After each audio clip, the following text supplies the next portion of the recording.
Hi hello வணக்கம் மக்களே, welcome back to our channel. Today நம்ம வீடியோவில் பார்க்க போகிறது சுயா உருண்டை எப்படி செய்யறதுனா வாங்க வீடியோக்குள்ளே போகலாம்.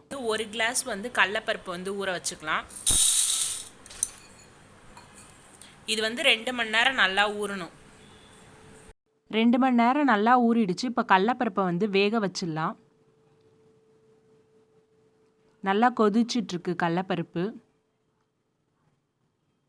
வெந்துருச்சான்னு செக் பண்ணிடலாம். இப்போது நல்லா வெந்திருக்கு. அது நல்லா நசுங்கிருச்சுனாலே வெந்திருக்குன்னு தான் அர்த்தம்.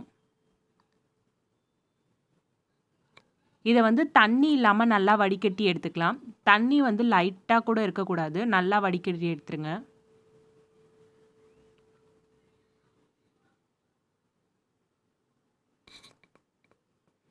அதை ஒரு பிளேட்டில் ஷிஃப்ட் பண்ணிக்கலாம். எல்லாத்தையுமே அதே மாதிரி தண்ணி இல்லாமல் வடிகட்டி எடுத்துருங்க. இப்போ இந்த கடலைப்பருப்பை கொஞ்ச நேரம் ஆற வச்சு எடுத்துடலாம். ஆறிட்ட பிறகு ஒரு ஜாரில் எல்லா கடலைப்பருப்பையும் போட்டுக்கோங்க. கொஞ்சம் கொஞ்சமாக போட்டு அரைச்சிக்கலாம்.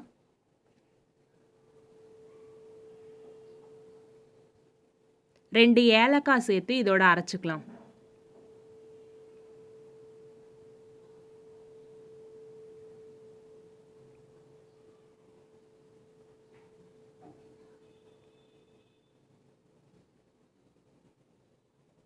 இப்போ நம்ம அரைச்சிடலாம். தண்ணி இல்லாமல் எதுவுமே ஊற்ற தேவையில்ல. நல்லா நைஸாக அரைச்சி எடுத்துக்கோங்க. பாருங்கள், நைஸாக வந்துருச்சு. இதை ஒரு கிண்ணத்தில் நம்ம ஷிஃப்ட் பண்ணிடலாம்.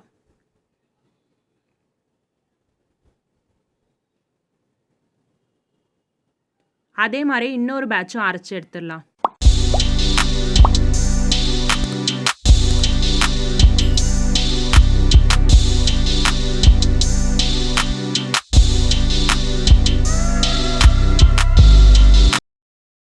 இப்போ அரைச்ச எல்லா கடலைப்பருப்பையுமே ஒரே கிண்ணத்திலே சேர்த்துக்கலாம்.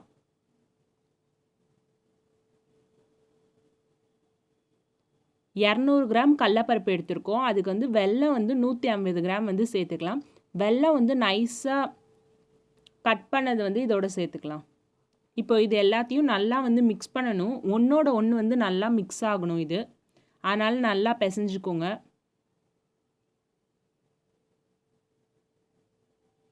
வெல்லம் கொஞ்சம் கொஞ்சமாக போட்டு அதுக்கப்புறமேட்டா மிக்ஸ் பண்ணுங்கள். ஒரேடியாக போட்டுட்டிங்கன்னா எல்லா இடத்துக்கும் வெல்லம் ஸ்ப்ரெட் ஆகாது. அதனால் கொஞ்சம் கொஞ்சமாக ஆட் பண்ணிக்கோங்க.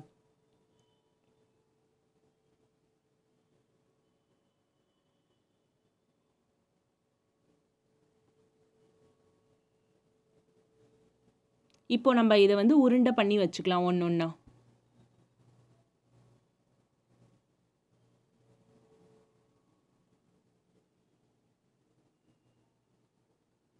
இதில் டோட்டலாக ஒரு 20 உருண்டை வந்துருச்சு. நீங்கள் பிடிக்கிற சைஸை பொறுத்து இருக்குது.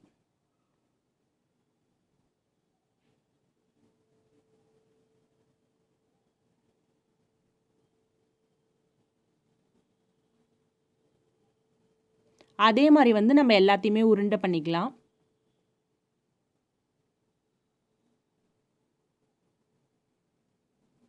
நெக்ஸ்ட்டு ஒரு கிண்ணத்தில் மைதா மாவு 2 கிளாஸ் எடுத்துக்கலாம்.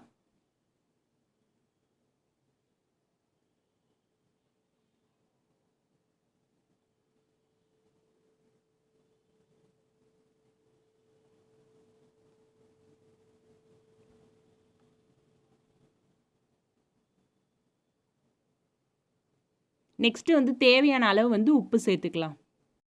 நெக்ஸ்ட்டு தண்ணி லைட்டாக ஆட் பண்ணி நம்ம அதை மிக்ஸ் பண்ணிக்கலாம். கொஞ்சம் கொஞ்சமாக ஊற்றியே மிக்ஸ் பண்ணுங்க. பஜ்ஜி மாவு கன்சிஸ்டன்சிக்கு இருக்கணும்.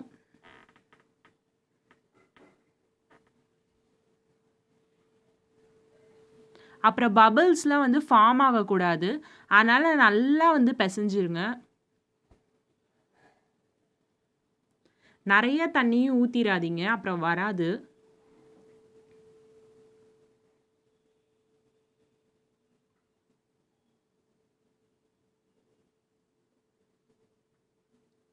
பாருங்க, இந்த கன்சிஸ்டன்சியில் தான் இருக்கணும்.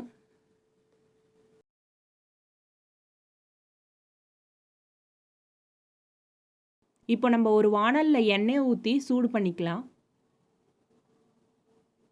எண்ணெய் நல்லா காயட்டும். நம்ம பண்ண உருண்டையை வந்து இந்த மாவில் டிப் பண்ணி எடுத்து எண்ணெயில் பொரிச்சு எடுத்துடலாம்.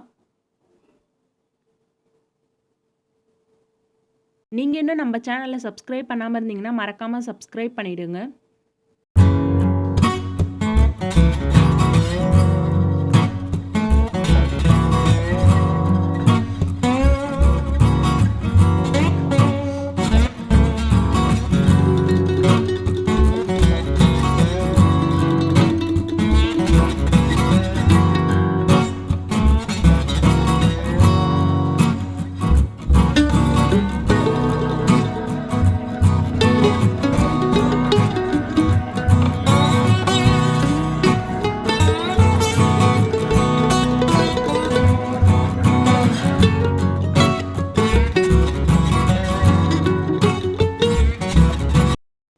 பாருங்க, நல்லா செமையா வந்திருக்கு சுயா.